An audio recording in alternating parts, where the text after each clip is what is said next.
Nawaz Sharif Avenfield reference में बरी। Islamabad high court ने सजा के खिलाफ कायद नून लीग की अपील मंजूर कर ली। नैब ने फ्लैगशिप रेफरेंस में नवाज शरीफ की बरियत के खिलाफ अपील वापस ले ली।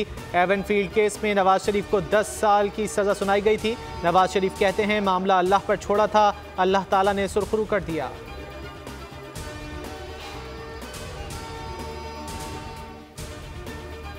क्या पीटीआई में -1 हो गया? बैरिस्टर अली गौहर कायम मकाम चेयरमैन पीटीआई नामजद। 2 दिसंबर को इंट्रा पार्टी इलेक्शन होगा। बैरिस्टर अली जफर ने 20 रोज में इंट्रा पार्टी इलेक्शन का हुक्म गैर आइनी और गैर कानूनी करार दे दिया। कहा इलेक्शन भी होंगे, फैसला भी चैलेंज करेंगे।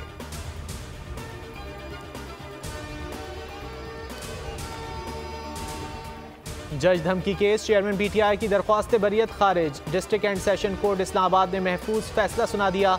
मजीद कार्रवाई के लिए समाअत 20 दिसंबर तक मुलतवी।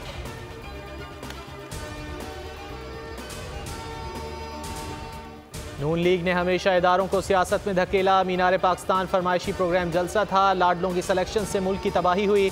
फैसल करीम कुंडी की न्यूज़ कॉन्फ्रेंस। शाजिया मरी बोली आवाम की मजीद तकसीम नहीं चाहते। पीपल्स पार्टी की जंग गुर्बत, बेरोजगारी, इंतहा पसंदी से है।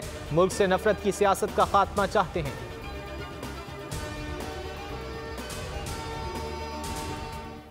9 मई को मुल्क से गद्दारी की गई। आलयकारों की सहूलतकारी मुल्क दुश्मनी है। किसी को इल्म नहीं था कि तहरीक इंसाफ तहरीक तबाही बन जाएगी। शहबाज शरीफ की मीडिया से गुफ्तगू। एक बार फिर लेवल प्लेइंग फील्ड ना मिलने का शिकवा।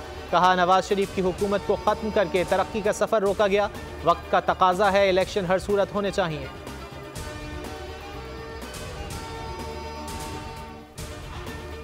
अच्छा गुमान रखें, इलेक्शन 8 फरवरी को हो जाएंगे। इलेक्शन के अलावा कोई रास्ता नजर नहीं आता।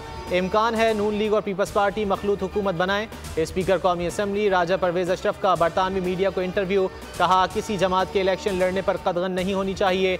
सबको बराबरी की बुनियाद पर मौका मिलना चाहिए। किसी को 2/3 अक्सरियत मिली तो वो 18वीं तरमीम में तब्दीली कर सकता है। आवाम के लिए बड़ी खुशखबरी। पेट्रोलियम मसनूआत की कीमतों में 7.5 रुपये तक कमी का इम्कान। 1 दिसंबर से पेट्रोल 7 रुपये 37 पैसे, डीजल 6 रुपये 85 पैसे सस्ता होने का इम्कान। मिट्टी के तेल की फ़ी लीटर कीमत में 2.5 रुपये तक कमी मुतवक्के। ओगरा वर्किंग कल हुकूमत को भिजवाएगा। रहीम यार खान का इलाका माचखा मैदान जंग बन गया। डाकुओं की फायरिंग, गन्ने की फसल काटने वाले 5 अफराद जाँ बहक, खातून समेत 3 जख्मी। पुलिस की भारी नफरी मौके पर पहुंच गई। फायरिंग का तबादले में 3 डाकू मारे गए। डाकुओं के रॉकेट हमले और फायरिंग, 2 पुलिस एहलकार जाँ बहक। इलाके में कशीदगी, शदीद फायरिंग जारी।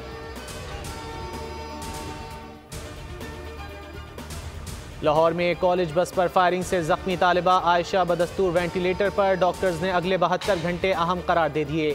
इब्तिदाई रिपोर्ट के मुताबिक फायरिंग बस के पीछे आते कार सवारों ने की। पुलिस ने दावा किया कार सवार बस के आगे निकलने और रास्ता ना देने पर तैश में आए।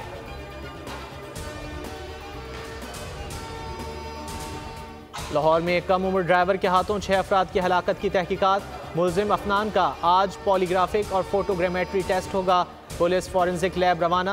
अफनान की उम्र के तयन के टेस्ट की रिपोर्ट ताहाल नहीं मिली। मुलजिम के दोस्तों साद और अली को भी ताहाल शामिल तफ्तीश न किया जा सका।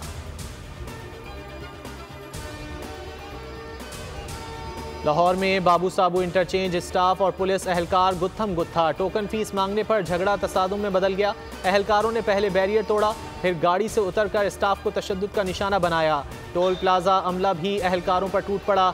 इंटरचेंज इंतजामिया की कार्रवाई के लिए थाना शिराकोट में दरख्वास्त।